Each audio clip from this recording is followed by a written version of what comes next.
I would love for you to expose a little bit of science behind the importance of our bodies and doing something sensorial and using our hands at the weekend when we are working all week long. So there's some really interesting research that indicates that even quite short bouts of physical activity seem to bias part of our brain called the amygdala, which sometimes is described as the stress and fear center of the brain.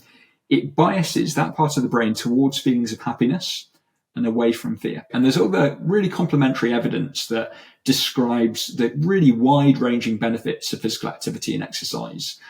Overall, it seems to improve our resilience, even our emotional regulation potentially, and we are just better able to handle the stresses of life, and our mental health is better by engaging our bodies. And that could be going for a run, or it might be creating a sculpture, might be doing some pottery or something. But I think it's so important that we do things to get out of our heads, particularly as knowledge workers, where we spend so much of our time. Welcome back to the Charlene Giselle Show. I am delighted to introduce you to today's guest, James Hewitt. James is a former full-time racing cyclist and now a human performance scientist. James merges endurance sports with neuroscience and psychology to elevate individual and business performance. James, welcome to the Charlene Giselle Show. Thank you. It's really fantastic to be here. Indeed, it's a great honor to have you. I was hoping we could start off by getting our audience to know you a little bit more. Tell us about this extraordinary career of mixing endurance sport, being a former athlete, and now a human scientist expert. Tell us more. I'm really happy to. So as you described, I talk about myself as a human performance scientist, and scientists love Venn diagrams, right? So if you were to think about what I do as a Venn diagram, my work, my research, my communication, you could think about it sitting as the intersection between four different circles. So there'd be a leadership circle, a wellbeing circle, a peak performance circle, and a future of work circle. I've really been fascinated by science and technology and human performance in relation to these topics for over 15 years now. And more recently, I've had the privilege to work and research with some of the world's top performing companies, some real high performers, ranging from Formula One teams to Fortune 500 companies. And a lot of my work and research is focused on sharing science-based strategies, which are going to reveal a future where well-being fuels business success. And, there's some great research that demonstrates this now. You're probably familiar with a paper that was published last year that indicated that the top 100 firms in the highest well-being places to work index outperformed the S&P 500 by 20 percentage points, which is really quite astounding. But as you alluded to, I wasn't always quite so interested in the S&P 500, the North American stock market index. And actually, my journey into human performance began about 20 years ago.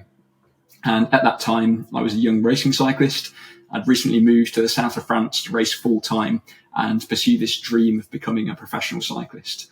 I think it's probably fair to say that I wasn't the most talented athlete, but I worked really hard. And at one point, I was training something like 30 or more hours a week and basically starving myself to try and improve my power to weight ratio. And in many ways, I thought I could treat my mind and body like a machine, pretty much like my bike. But unfortunately, as anyone who's done any endurance sport or even any kind of athletic or physical pursuit to any level will recognize you can't treat your body like a machine. And I ended up overtrained and burned out as a result of that. So I quickly realized, thankfully, that I needed to take a different approach. So I turned to emerging research and new technology. And fortunately, in road cycling, there are lots of different tools to help us understand how to balance effort and recovery. So, for example, we've got tools like GPS power meters. They can help us understand how fast we're cycling, how hard we're working. Heart rate monitors can help us measure both effort, but also how well we're recovering. And then we've got frameworks like periodization, which enable us to strategically plan training schedules to achieve peak performance at just the right time for a particular competition that you might be training for example. So as I began to take that scientific approach, I learned very quickly that more effort doesn't necessarily equal better results, and realized that I needed to focus on the quality of my training, not just on the quantity.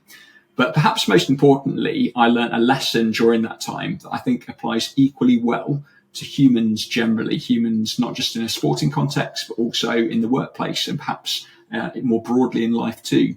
And that lesson is that sustainable performance is the result of working smarter. And that means we need to balance deliberate effort with proactive recovery. So in the context of cycling, deliberate effort meant having a clear plan for each training session in terms of its intensity and duration. And then proactive recovery meant that we're not going to recover simply by removing training demands. We've got to intentionally build resources. And so ideally, that meant finding ways to establish these positive spirals. So for an athlete, that means eating well, prioritizing sleep, managing stress healthily. So those factors can work together to help them adapt and reach their performance potential. Now, I realized I still wasn't the most talented athlete. I noticed that I was progressing. But to be honest, my cycling career never really reached the heights that I hoped. And consequently, I returned to the UK to study sports science. And eventually, like many failed athletes, I set up my own coaching business. And so while I worked with some elite and professional endurance athletes, most of my clients ended up being what I describe as amateur enthusiasts. So for the most part, they were knowledge workers. They were a motley crew of management consultants, legal professionals, and I'm sure you can relate to that, technology workers, finance professionals, who for some reason, in addition to working something like, 60 hours a week or more sometimes, they decided that they also wanted to go and race for 160 kilometers at the weekend. And so during this time working with these amateur endurance athletes, three really important things happened.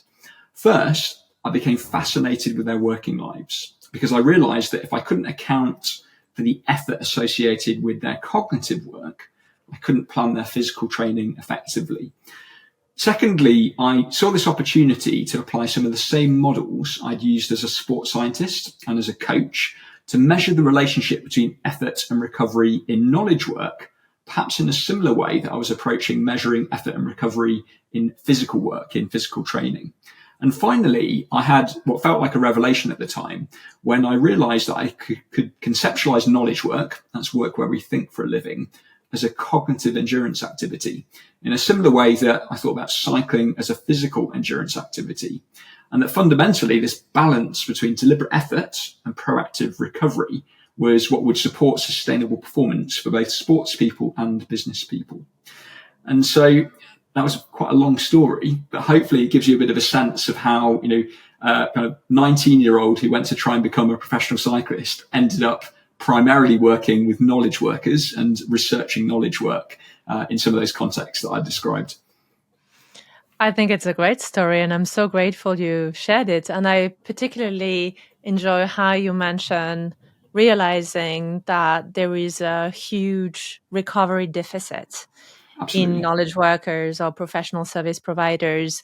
I would like for us to perhaps talk a little bit about that, and specifically, what do you see is being most neglected by business executives when it comes to recovery? Well, I totally agree with you. I think this recovery deficit is a real challenge. And in the context of endurance sport, we sometimes talk about this notion that you can't overtrain, but you can under-recover. And, that is, you can pick that apart. And in some cases, it might not be true. But I think what it's trying to do is to communicate a principle. And that's that often the real driver of overtraining or non-functional overreaching in an athletic context is actually a failure to recover adequately. And theoretically, if you could recover adequately, you can cope with almost anything. But the challenge with knowledge work, I think we see consistently, is that work demands impair recovery. And I think many people get caught in what a researcher called Sabine Sonnentag describes as the recovery paradox. And this paradox is characterized by the fact that sometimes recovery is most impaired, or our ability to recover is most impaired, when recovery is most needed. And so, to give you an example of that, when you've worked a really long day and you know that you're desperate to switch off and sleep, sometimes that's the time when it's most difficult to switch off. And there's some of the related concepts that describe that. So I see this significant challenge in professional services in knowledge work where these very long hours, this hyper engaging work, where we have to really focus our cognitive effort for extended periods, means that it can be very difficult to reduce our level of activation to get that sense of mental distance at the end of the day. And also, we simply just don't have time to do that because of those very, very long working hours. And then the problem with that inability to switch off is that we end up then reducing our time for sleep, which can sometimes lead to this vicious cycle. Because during sleep, we recover not only physiologically, but also psychologically. There's some great evidence which was described by two sleep researchers, Matthew Walker and Dr. Els van der Helm. And they talked about the importance of sleep for socio-emotional processing and described how such is the importance of sleep for our socio-emotional processing, our ability to process social emotions. They described it as nighttime therapy. And so it seems in particular that our time spent in REM sleep, this rapid eye movement sleep, helps us to process the day, helps us to put it into order, and then we're more likely to be able to enter the next day feeling more balanced and able to take on those challenges. But because these long work hours restrict our time for rest and sleep, we struggle to switch off, we get caught in these vicious cycles. I think there's a couple of aspects to this. I think, obviously, I think employers have a role in trying to ensure that employees have the time to recover, have the opportunity to wind down and obviously to sleep. But I do think employees have a role to play as well, because sometimes, not intentionally, we do end up hijacking ourselves and sometimes making that recovery paradox even worse. But yeah, there's some of my initial thoughts on recovery. And I really do think that is one of the key drivers when it's done well for sustainable high performance. When it goes wrong, it can often put us on the fast track to burnout, unfortunately. What are some of the worst false recovery strategy that you see executive business professionals do? And what would be some practical high-level strategies to help them if they're listening to us today? So you probably won't be surprised to hear me say that using alcohol post-work is probably one of the most deceptive approaches to recovery. I think people are increasingly recognizing that regularly consuming alcohol probably isn't really a good thing. But the problem with alcohol is that it tricks us into thinking that it's a recovery aid. And I actually did a study on this as part of my PhD research.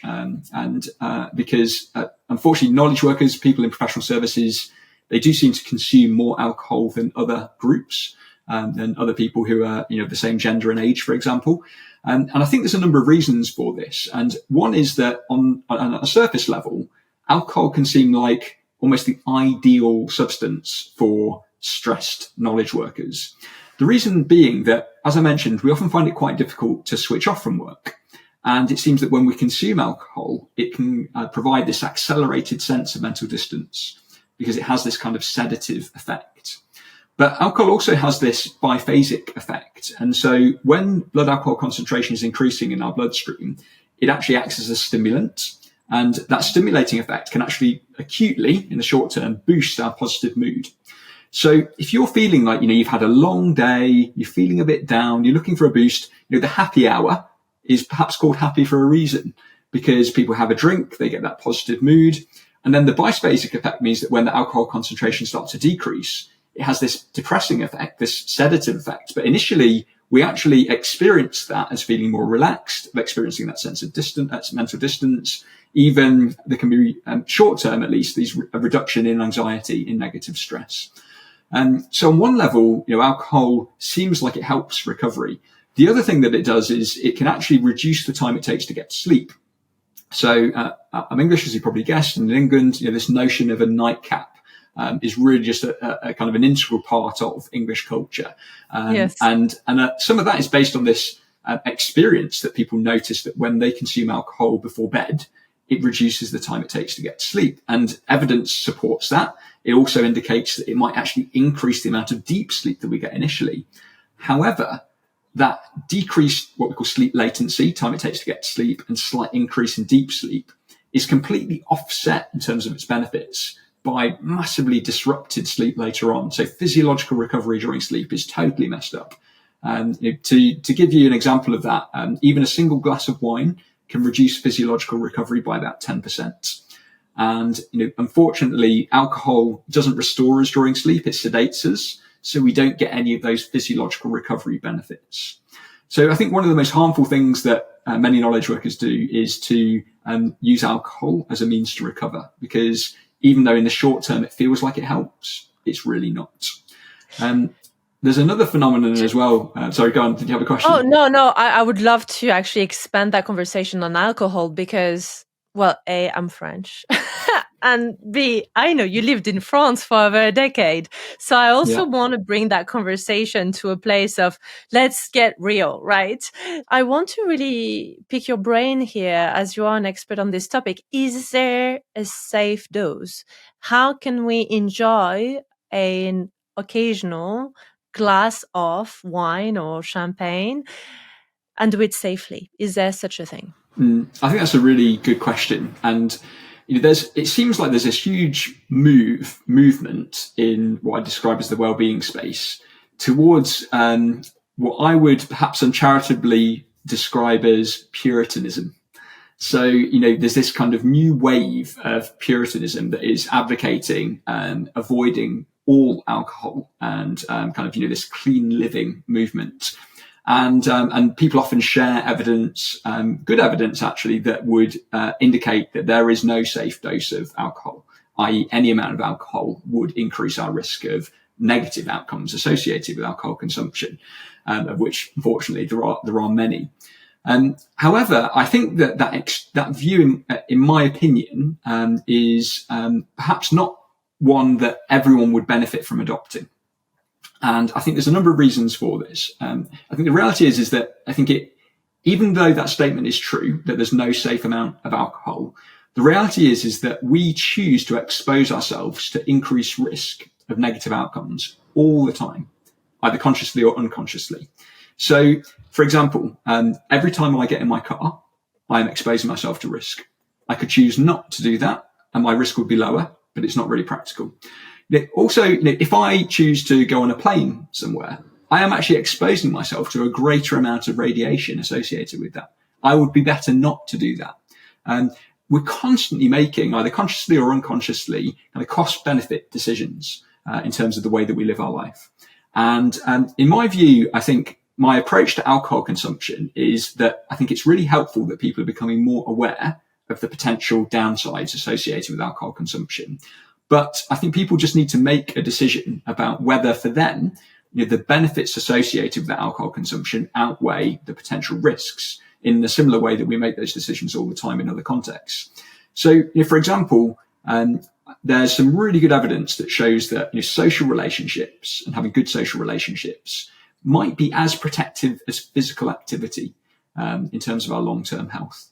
And, for many people, having a really nice glass of wine with their friends and family over a meal is a really important part of that social experience. That's certainly true for me. I think also, I'm still a keen cyclist. I still enjoy riding my bike, and I don't race anymore. But in the summer, going for a bike ride with some friends on a summer's day and having a beer at the end of it, is that a good thing? Well, in terms of if I wanted to be puritanical about it, then my physiological recovery would be better if I didn't drink it. And, it's probably not going to be great in terms of slightly elevating risks of some outcomes, but it's a part of that social experience. I really enjoy it and I choose to embrace it and accept that for me in that moment, the benefits outweigh those risks, even though I'm aware of them. So my general approach with alcohol has been that I have actually significantly reduced my alcohol consumption over the years as I've become more aware of these downsides. But my tendency now is to make sure that I prioritize quality over quantity. So a practical example of that would be, similarly to you, I generally don't drink Monday to Friday because that's a really simple way to just reduce consumption. And then when I do drink at the weekend, I really prioritize quality over quantity. So I'm much more likely to have a couple of glasses of a really great bottle of wine rather than kind of 3/4 of an average one, and maybe a couple of beers as well, for example. Also, when I'm traveling, I will rarely drink alcohol on the plane because I don't really need to. It just gets offered. The wine probably isn't fantastic most of the time, unless you're lucky enough to be upgraded into first on a flag carrier, and then sometimes it can actually be pretty good. And I have to admit, a few times that's happened, then I will enjoy a glass of champagne because there's some pretty good ones sometimes. But generally speaking, on a plane, I won't drink alcohol. And I'm not in a place to make recommendations. I think people need to look at the evidence and take a view and make a decision for themselves. But my approach, and one approach that I think many other people have benefited from, is to prioritize quality, to be more mindful about when we drink, to recognize there are downsides, but look at the broader experience, the broader context around drinking.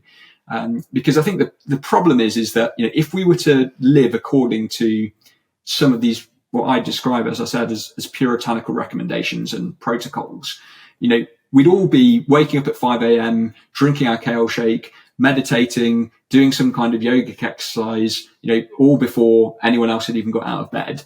And once we'd gone through our work day, kind of optimized entirely in terms of our focus periods and breaks, we wouldn't see anyone after work. You know, we'd get to bed at 7 p.m. And you know, our life technically might be mitigating risk according to, you know, the studies which are often cited online. But, you know, is that really a rich and full life experience that you want to continue for the next few decades? Don't know, maybe it is for some people, but for me, I'd rather accept a bit more risk and have what I feel is a fuller life of sometimes accepting compromise and not living according to this kind of, you know, series of health, wellbeing, and performance protocols, which seem to be increasingly popular at the moment. I love that you said that, and I would love to pick your brain as well on cycling in and out. And what I mean by that Mm, is, I found in my life one of the most powerful shift that I've made vis-a-vis alcohol is to not have it on an evening prior a performance. So to mm, really have this notion of when is it that I have to perform at my best. So I have a keynote, I have an event, I'm traveling, I have to be on stage. That would be the evening that 10 years ago, I would have had the glass of wine to relax as a strategy. And that is the evening when nowadays I don't. I make an educated decision not to, because I know it will affect my performance the following day. And in the same way, if I have a race, I had a race a couple of weeks, I made the decision to cycle out of alcohol for a full 2 weeks window because I didn't feel the need. And I felt that it was a very nice time to just not have it at all for a couple of weeks. How do you feel about having that flexibility as well? Because we might have a listener listening to us and saying, well, Monday to Friday doesn't work for me. I have performances that are at the weekend. And then how does that work, right? I'm thinking about athletes as well listening to mm, us. So how do you feel about this cycling in and out and thinking about it as not before key performance? mm. I think that's a really fantastic approach. And I mentioned briefly before my background in endurance sport, and I mentioned this concept of periodization and how you break a training period into focused blocks where you're trying to develop a particular capacity. And these blocks are often characterized by particular aims. And so, you know, you might have a period of time where you're working on developing strength capacity or your aerobic base or your ability to sprint more effectively, for example. And then, as you'll know, leading up to a competition, you always have this taper period where you're trying to maximize your freshness, your recovery, so that all those different elements that you've been working on come together and you can really perform at your best on that given day in a competition, for example. And so, you know, I think there's principles there that we can apply more broadly into the workplace, into everyday life. And I think it relates to that concept that you're describing of cycling in and cycling out. Because I think, you know, very often in the workplace and in professional services and knowledge work, we take a very reactive approach. So, you know, we're working very hard. We have these periods of great intensity, whether it's, you know, an M&A or some kind of presentation, or maybe it's, you know, financial year end, whatever it characterizes overload and real intensity in your profession. But it's very rare that we consider how we prepared for that. You know, we go into it, we might think about how we recover from it. So, you know, at the end of this deal, I'm going to go on holiday, or, you know, at the end of the financial year, we'll take a break before we start again. But I've spoken to very few people who actually, when they anticipate these periods, consider how they can have what, as an athlete, we describe as a taper. So that might be characterized by, as you mentioned, not drinking alcohol for the weeks leading up to that, so that you can really prioritize your sleep and recovery. Or perhaps even reducing workload slightly in anticipation that workload is going to increase massively. And again, I think that that notion of cycling in and out is so powerful because I think it's also a helpful counter to some of these narratives which suggest that somehow we should be living these perfect lives of a balance, i.e. things are in perfect equilibrium all the time. Whereas the reality is, I think, in my view, it's more about establishing healthy boundaries and recognizing that we're going to oscillate in between those boundaries. And there's going to be periods of overload and periods of recovery. And ideally, if we can anticipate those, we can make some decisions to go into them slightly fresher and better able to absorb that stress rather than just reacting or not taking advantage of the opportunity to actually prepare for it. I'm so glad you touched upon tapering. I don't know about you, James, but I never heard tapering when I was studying law or when I went to some of the best university. I think that business schools, law schools, top university don't really teach that notion unless you have a degree in sports science or unless you're an athlete. You don't learn about tapering. How does that translate into the business world, and how could business executive benefit from tapering? Yeah, so I think it doesn't necessarily apply equally well because one of the benefits that we have as an athlete, as athletes generally, is that the schedules are quite predictable. So, if you look for an athlete who is training for the Olympics, they've got this 4-year Olympic cycle and they almost know pretty much exactly what they're going to do in those 4 years. But even within a year, people might have a particular competition that they're training for. So I think that we have to recognize that in the workplace, it's often less predictable. So as a consequence of that, it might not apply perfectly.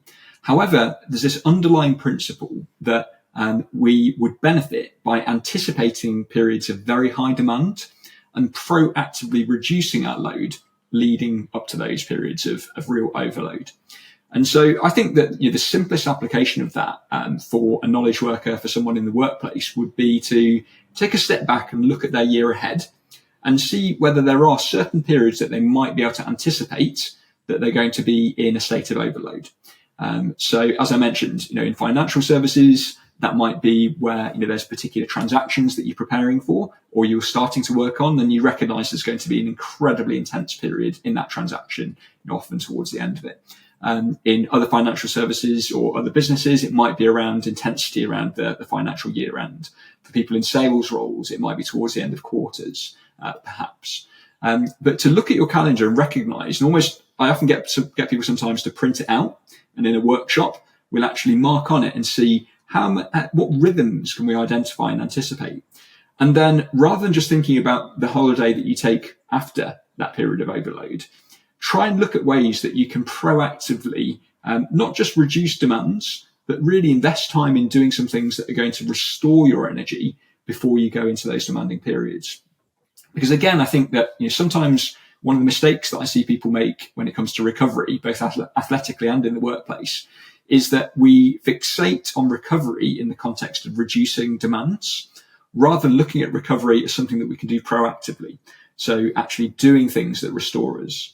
So in a workplace context, that might mean proactively trying to find time where we can do things that give us energy. So that might be a hobby. It might be spending time with people who restore us, who we really enjoy being with. It might be taking a nap in the afternoon, acutely, for example. It might be really prioritizing good nutrition, leading up to a period where you might be on the road. So a lot of the work that I do is speaking communication. And so sometimes I end up having periods of time where for a couple of weeks, I'll be away kind of just bouncing around from one speaking engagement to another. It's just not possible to go home in between. And a couple of years ago, I had a block of time where I ended up speaking on 4 continents in the space of 3 weeks, and I was away for 3 weeks, and I was just bouncing around from one long haul flight to another, from hotel to hotel to hotel. And I knew that during that time, in my circadian rhythm would be disrupted, despite all my good intentions with jet lag plans. My food would be mixed. It would be a mixture between overeating kind of post-event meals and undernourishing myself, because a lot of the time all I'd have was an airport lounge or whatever.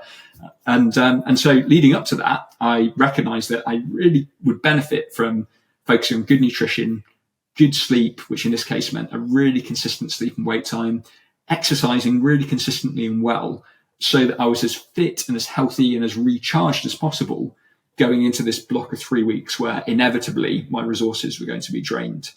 And I think that that's how I would look at applying tapering in a workplace context, would be just to look for those simple ways often that you can recharge yourself, put some more in the tank, try and reduce demands as well, leading up to those, at least the periods of overload that you can anticipate, recognizing that sometimes that won't be possible.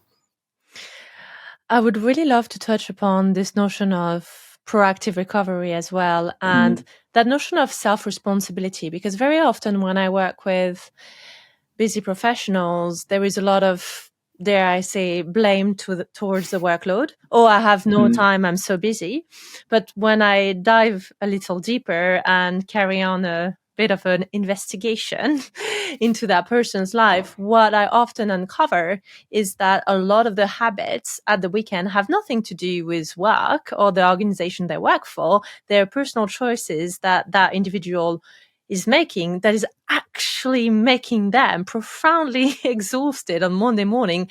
And that has nothing to do with how many emails they do at the weekend. Can we talk about that? Yeah, absolutely. And I think it's a great observation, and it's a challenge, isn't it? Because I think we do want to recognize that employers have a role to make workloads reasonable and humane, and make sure there's job clarity. We know that a lack of job clarity can be a significant contributor to burnout. But sometimes, as you highlighted, we can be our own worst enemies. And there's a phenomena that you might have come across called revenge bedtime procrastination. Yes. And I think that highlights this difficult intersection between kind of the responsibility of the employer and the employee. And so revenge bedtime procrastination, it sounds like you're familiar with it already, but for your listeners, describes this phenomenon whereby we feel like some of our personal time has been robbed by having a long work day, for example. So in response to that, we want to take revenge on the work day by having more personal time, which often means that we end up staying up and sacrificing time for sleep, even though we know we should go to bed. And, if you're anything like me, this manifests itself where you've had a really long day. Sometimes it's out with clients. I get back to my kind of house or hotel or whatever, and I know I should just go straight to bed, but I want some me time. So I watch an episode of whatever I'm watching on Netflix. The problem is when that happens with me though, inevitably I never just watch one episode. That it always ends on a cliffhanger. So I watch another one, and before I know it, while I've taken revenge on my work day for stealing my time, I've lost an hour and a half of sleep by watching whatever series I'm watching at the time. And so again, I've been my own worst enemy there. I think it happens in the weekends too, as you mentioned, where again, it could be drinking more alcohol than perhaps we should, and really impairing our recovery. Or maybe it's just working because we feel like we should, or will feel better and less stressed if we do work, rather than finding ways to be able to park the work and switch off proactively instead. I think there's a real challenge when sometimes we don't take advantage of the time off that we do have, because somehow we convince ourselves that we'll be more relaxed if we just continue to work. And, I think that is, that's a reality, but it doesn't mean that we should just accept it. And there's a whole phenomenon, there's a whole framework related to something called work-related rumination, which describes how, often we experience this worry associated with work. But actually, if we can switch it into problem-solving pondering, then eventually that helps us to experience a sense of mental distance and detachment and recover better. But sometimes we end up getting stuck in this affective rumination, this worrying, rather than taking the steps to actually move into problem-solving pondering and then to detachment. And so one of the very simple ways that I encourage people to tackle that is, if you find yourself starting to think about work at the weekend, struggling to switch off, rather than going to do that work, have a notebook. And I often say a notebook so that you don't use your computer and end up reading loads of emails, and just note down the thing that you need to do to tackle it, and even the time next week that you're going to plan to do it. And sometimes people do need to open up a computer to do that. But this relates to a phenomenon called the Zeigarnik effect, which describes how unfinished tasks seem to dominate our thoughts in a way that finished tasks don't. They seem to be quite sticky. They take up our cognitive resources. Whereas if we're able to make very specific plans to tackle those unfinished tasks, it seems to liberate those cognitive resources and then likely helps us to switch off. So I think, as you mentioned, sometimes we are our own worst enemies. We don't do the things that we could to make the most of our recovery. But I think with a few proactive steps, there are ways to help us really maximize that time off and recover from those job demands in a way that doesn't depend on the employer doing the right thing as well. James, you've touched upon a topic that I find absolutely fascinating because I see it come up so often. And I was wondering if we could expand on that a little bit. You presented it so well. Could we maybe role play it and do some live interaction with that? Because this daytime or nighttime or weekend time work rumination, to not call it work obsession, let's be honest, can be a real issue and a real challenge for a lot of business executives, to the point that a lot of people lose sleep over it or resort to drinking for it, or escapism, right? Those mind-numbing shows, or feeling a bit lethargic, or even sometimes feeling a bit paralyzed by all this anxiety and this feeling of overwhelm. So I'm wondering, James, let's say I step into Jodie's shoes, and Jodie is really exhausted at the weekend. She's on the road to burnout. She's very successful at work, but she can't switch off. She spends her weekend feeling guilty about all the things she hasn't done by Friday and worrying about everything she has to do on Monday. And she feels that she doesn't have enough hours to do it. She finds it very difficult to be present with her family because her mind is on work. And actually, by the time Monday comes, she doesn't feel like she's recovered at all because she was working in her mind all weekend. What can Jodie do? Well, the first thing that I'd ask is, do you have a shutdown routine? So do you have any kind of way that you transition from work into home life before the weekend? And, so if I was to ask Jodie that, what would Jodie say? I don't. I close my laptop. That's about it. But I still have my mails on my phone. So even when I take a walk with my kids at the weekend, I still see my emails popping in every hour for work. Well, I think the first thing I'd encourage you to do is to try to develop some kind of wind down routine for the end of the week. Now, that might be something that you can do on a Friday. Controversially, it might be something that you get up really early and do on a Saturday morning. But the wind down routine has got a number of different components. And one of those is that you take a moment to reflect on the things that are hanging over. So the things that you haven't got done that you're going to need to do next week. And take a moment to actually block in some calendar time proactively to work on those things next week. Because that simple step can start to just give you a sense of confidence that even though those things haven't got done, that you will have time to get them done next week. And rather than having that sense that you need to keep it in your working memory, you can delegate it to the calendar and know that not only will it not be forgotten, but there's time allocated to actually work on it. The second thing that I'd often encourage people to do is to actually try to develop some kind of process which is going to help you shift your thinking from work-related thinking to being present in the next phase. And so it might be that you need to, it's a bit like a palate cleanser between meals, where maybe someone will kind of, between wines, you might have kind of a glass of water, or maybe you might have a cracker or something between courses, and encourage you to try and find some type of activity that enables you to transition. Now, I think this is difficult, but so Jodie, do you work from home or do you work in an office? That'll be my next question, I think. Both, but on a Friday from home. And I find that my work anxiety get worse, actually, because I don't have a commute. So I effectively sleep in my office. Absolutely. That's tough. It's really tough. And I think many of us can relate to that. Because sometimes that commute actually acted as this kind of palate cleanser, this intermediary period that helped us to transition from a work state to a home state. So I think ideally, before you closed your laptop, you'd go through that kind of shutdown routine where you actually schedule in as the final thing that you do in the day, maybe an hour, if you can block that time, to kind of take stock of what's not been done, what needs to be scheduled. And then when you've done that, when you close the laptop, try to create some kind of plan so that you don't then have to expect yourself to immediately switch into home life, whatever that looks like. Because I do think that when we work from home, you close the laptop and then suddenly, in my case, I've got to switch into being a husband, being a father to our 2 young kids. And that is a big transition to make, particularly when I feel quite tired as well.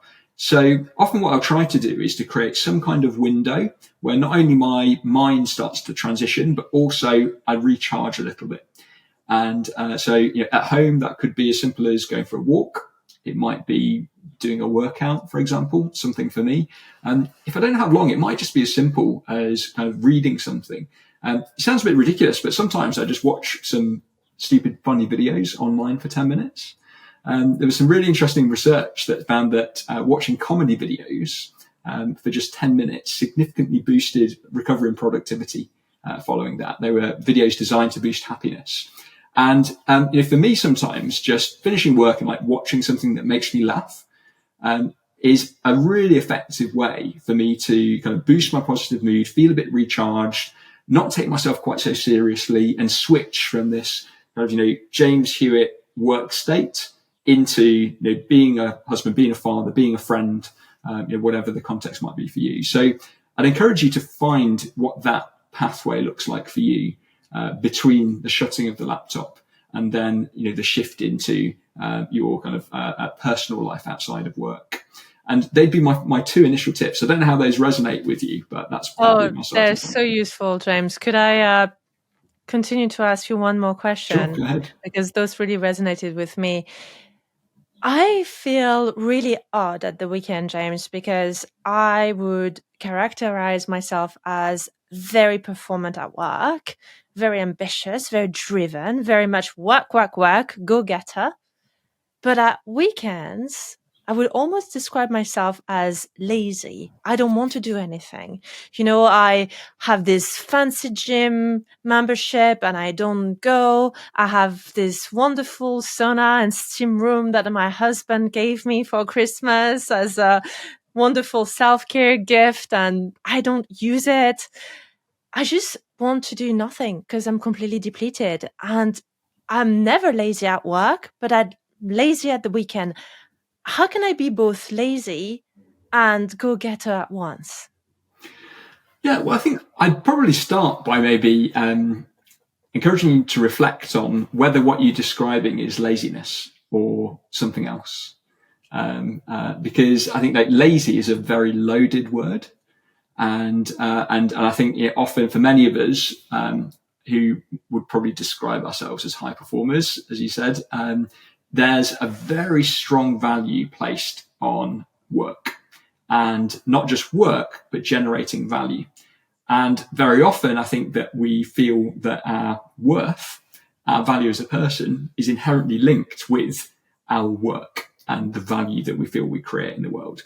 So because of that, that might not be you, but when people have a tendency towards this, when we get to the weekend and we feel really tired and we don't really feel like exercising and going to the gym and doing these things, we do just want to sit on the sofa and watch Netflix or whatever. And there's a lot of very kind of negative self-talk often associated with that. And unfortunately, that can be reinforcing. So instead of feeling, oh, well, I'm lazy, I'm going to go and get to the gym and prove that I'm not lazy, it can actually end up making us feel less worthy and sometimes a bit more down and low in our mood and less likely to do anything. So I'd encourage you to start by maybe challenging that initial characterization of what you're experiencing as laziness, and give yourself permission to feel tired and give yourself permission to not do anything. But then maybe when you've done that and you've kind of stopped maybe taking your feeling so bad about being lazy, start to maybe just shift your view slightly and look for some of those things that you can do that you feel motivated to do, that you might enjoy, and take a bit of time to do them. So, it might not be going to the gym. It might be another hobby. It might simply be kind of going to a favorite cafe and choosing to go there without with your phone switched off or something, and take a book instead. And look for these micro moments that again are going to help you to proactively recover. That are going to help you to recharge. Because I think the reality is that work is can be very depleting in some ways, but also highly rewarding. And I think one of the challenges is when we shift into the weekend, sometimes what we're feeling isn't so much laziness as boredom, I think, because we're so achievement orientated. And again, I think it links with that sense of worth being linked to the value that we create. And so I think sometimes we have to be quite conscious about recognizing that it's okay to feel like that, but in the weekend, to become a bit more comfortable with this reduced reward sense, this kind of lower dopamine response. And I'm really hesitant to talk about dopamine because I think it's often talked about too much at the moment and often in the wrong context. But to embrace an experience that isn't quite so rewarding. I think there's a helpful framework that I'd encourage you to think about when you look at weekend recovery and how to maybe recover in a way that feels a bit more fulfilling and kind of transcend this kind of self-characterization of laziness. And again, it's actually by that same researcher that I referenced earlier in relation to the recovery paradox, Sabine Sonnentag. And she describes this framework called the Recovery Experiences Framework that characterizes different areas that we could look at investing time and energy in to really help us to recover. And so one of these areas is quite intuitive. It's described as psychological detachment. And so it's about looking for ways that you can experience a sense of mental distance. And so if you do feel yourself feeling lazy, not wanting to do anything, that might be choosing to do something that is going to give you a greater sense of mental distance from work rather than less of a sense. So if you just want to sit on the sofa, you're probably much better scrolling through a funny video on social media than you are doing your email, for example. The second component is relaxation. So this means you actually want to do something where there is a decrease in cognitive and physical load. Not to say that you won't exercise during the weekend, but try to have some time at least where the amount of mental load and also physical load does decrease. And that might even mean you need to change your posture. There might be a reason for putting your feet up on the sofa, for example. The third component is that you have some kind of experience of mastery. So it seems that when we engage in activities where we have a sense that we're learning, that we're progressing, where there is some sense of achievement, that can be really helpful. As I mentioned, we often tend to be quite achievement orientated, but doing that in a context that's non-work related. And I've mentioned hobbies quite a few times, but this is particularly, I think, quite helpful for high performers where there's something that we do where we can experience the sense of progress, the sense of learning, which often is a really positive inherent part of who we are. It's not something that we want to try and get rid of, but doing that in a non-work context. It might be sport. It might be something like golf or cycling. It might be art. It might be playing a musical instrument. Maybe you need to actually take up a hobby if you don't have one already, but starting to build a life that isn't work related. And kind of related to this, the fourth component in the framework is control. And that describes the importance of feeling that we have autonomy over how we invest our time and energy in our free time. And again, depending on people's personal contexts, that can look different. So for people who don't have children or partners or pets, there might be quite a lot of opportunity to feel that they can invest their time and energy in the way they want to. For people with different personal situations, it might be quite difficult if you've got, kids or a puppy or a partner or whatever that you really need to invest time in that might not always fit with exactly what you want to do. But can you just find a moment, it might be half an hour for yourself to pursue the hobby, to read the magazine you've been wanting to read, to watch the show that you've been looking forward to and experience that sense of control. So psychological detachment, relaxation, mastery, control. I'd kind of use that as a bit of a mental model, a bit of a checklist. So, and actually, rather than just getting to the weekend and beating yourself up for feeling lazy, during the week, proactively consider whether you can do something or a series of things that weekend where you're going to tick off at least one of those boxes, and ideally a couple of them.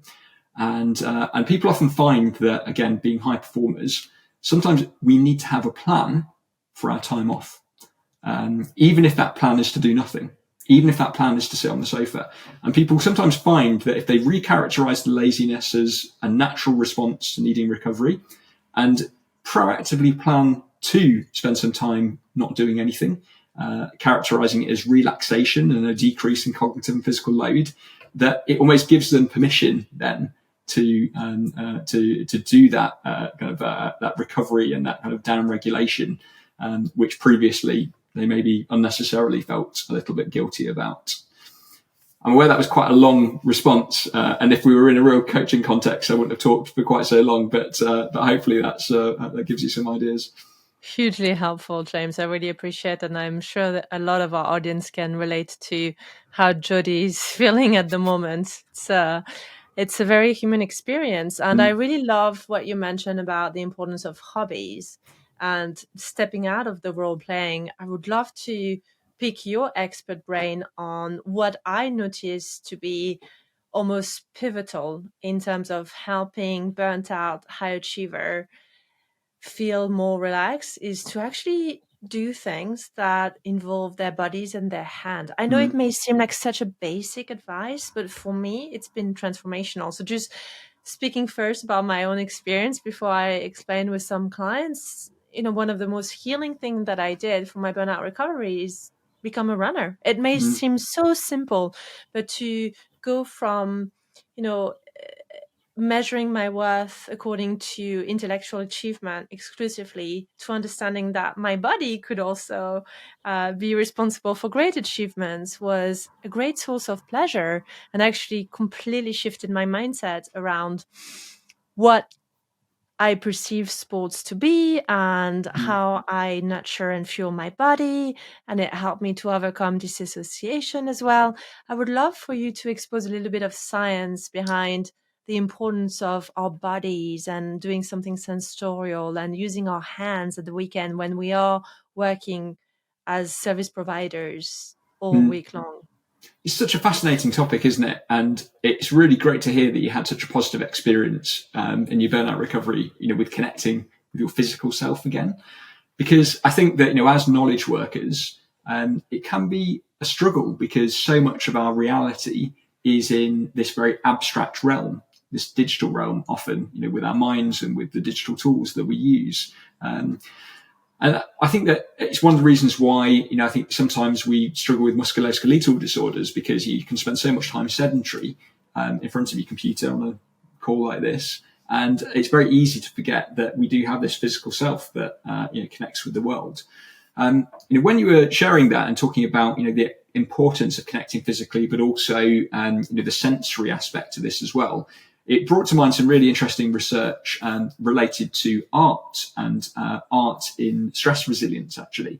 And they did a really interesting study where they compared the effects of passively viewing art relative to physically engaging with the creation of art. And this was actually a sculptural exercise. And its subsequent effects on stress resilience, how able we are to respond to stress in a healthy way.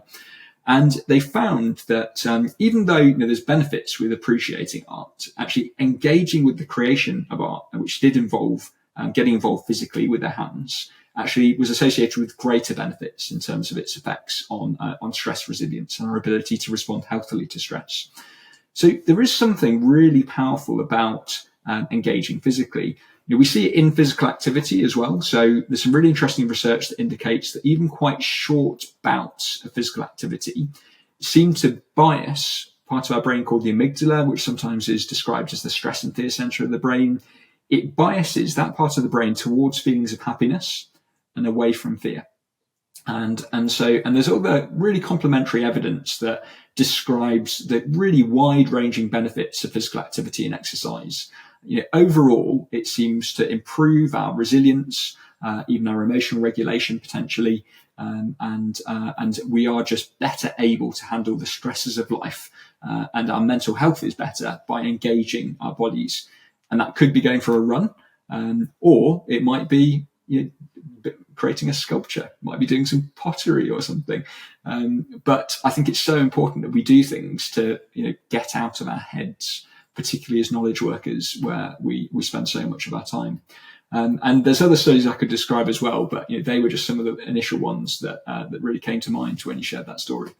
I'm so glad you've shared that. And how about consumption of art. What I mean by that is, for those of us that may not have the artistic gift, myself included, we might be enjoying art more passively. And just by way of sharing a quick story, one of the things that I do when I travel to deliver keynotes and workshop along with running is I have this little habit whereby whenever I land to a new city to deliver a new keynote, I find out a nearby museum or gallery that I haven't explored yet. And I have a little wander walk. I call them wander walk. And what I'm seeking in that moment is the feeling of awe. I want to Mm, be marveling at something. I'm not an artist, but I'm very much an art enthusiast. And I look for that moment where I will gaze at a painting or gaze at a sculpture and just experience awe at a very deep level. I will notice what I feel, what I see, and how it makes me feel. And visualize all those colors. And I find that this gives me a sense of relaxation, but also energy. And it inspires me to think differently and to be more creative in my work. Tell us a little bit more about this. Is this just a one-off experience, or could you perhaps expose a bit of science behind this? yeah, no, I think it's, and again, I think that's a fantastic example, and it's really encouraging to hear that you found something that works for you. But I think that there's evidence that describes that could work for many people, perhaps anyone. The study that comes to mind when you shared that was they actually found that a very brief intervention that involved just 10 minutes of appreciating art online was associated with benefits in terms of stress reduction. And so, if you can get a benefit from 10 minutes of looking at art online, I would speculate that you could potentially get similar, if not better, benefits from appreciating art for a bit longer and actually in person, particularly because you've got the benefit of being in a different environment, and perhaps you're being around other people as well. But there is some really interesting research around the effect that spending time engaging with art, even if it's just viewing art, can have. And I do think that probably one of the mechanisms relates to that experience of awe that you described. Somehow I think that art can help us to experience this sense of transcendence as well, where it helps us to think and experience something beyond just the everyday or even the present state that we might be in. It can really help us to shift how we think, how we feel. And so similarly, if I'm in a new city and there's an opportunity to go to a museum or go somewhere where I'll be able to see something that someone else has created, that will inspire me, that will really take me out of the current track that I'm on for a moment, then I think that's just a fantastic thing to try and integrate into your day. But it's also encouraging that the evidence indicates that even if you just go and find a website and spend 10 minutes looking at an online exhibition, that might even have benefits too. Yes, and the science around listening to classical music as well and opera is wonderful. I've seen a lot of studies about what it does to our brain and how profoundly relaxing it can be. I'm an opera fan. I know it's not everybody's cup of tea, but there is a lot of science behind the relaxation inducing benefit of music. Absolutely. Yeah, and when you kind of talk about these topics and you think about the benefits of art, also music, it also brings to mind the research around spending time in nature. And there's some fantastic research around something described as the attention restoration theory, which describes this uniquely restorative benefit that spending time in nature seems to have. And it seems that might be associated with this unique pattern of brain activity that's elicited when we see natural fractal patterns, like leaves on a tree or clouds in the sky. But for me, whether it's nature or art or music, I think it speaks to the importance of us trying to find ways to enrich our human experience. Because I think that one of the challenges of very high performance work is that there can be this increasing kind of narrowing of our experience, where it becomes increasingly focused around the delivery of results, the completion of tasks, the achievement of the next milestone, whether that's day to day, week to week, year to year, or in our career. And I think there's an abundance of evidence, but also many people's experience, like the experiences you've just shared, that really encourages to find ways to enrich our lives beyond what happens in work. whether that's listening to opera, whether that's pursuing new hobbies at the weekend, even if it might be just taking a walk outside to appreciate, the trees and the sky. Because unfortunately, there's a very dominant force in our working lives often, which really would have us just spend increasing amounts of time in front of our screens and our keyboards. There's a really interesting conversation around this related to what knowledge work might need to look like in the context of the future of work, and how these types of activities, like having more idle time to switch off, might influence some of the types of thinking we're going to need to do more of, in my view, in the future. But even just in terms of human well-being, and trying to make working life more sustainable, I think there's huge value in looking for these enriching experiences, whether that's kind of art, nature, or music. And we're seeing tech companies do it already. I've seen a lot of tech companies talk about the benefit of having fractals as screensavers and putting a lot of screenshots of example fractals picture that you could have. I have to confess, I did that for my screensaver as well. That's great. Because I know it's great for me. And when I go on a walk, I do pay specific attention to the fractal shape and look at it, knowing that it's good for me. That's great. And hopefully you enjoy it as well. I do. It's beautiful. A bonus. And I have to be honest, James, I didn't know about fractals until I knew about the science behind it and the benefits for my cognition. And then I became very interested in fractals. That's great. I'm a fractal fan now. Well, James, you have throughout this conversation inspired me, and I'm sure you've inspired our audience. I'm hugely grateful. I would like to leave our audience with one more question, and it's very much, how do we connect to your world? How would you like our listener to connect with you? Well, I really appreciate the opportunity to speak with you today, and also to share that. So I'm quite active on LinkedIn.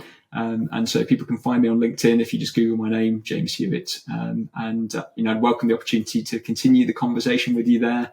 I share posts regularly on these type of topics that we've discussed today.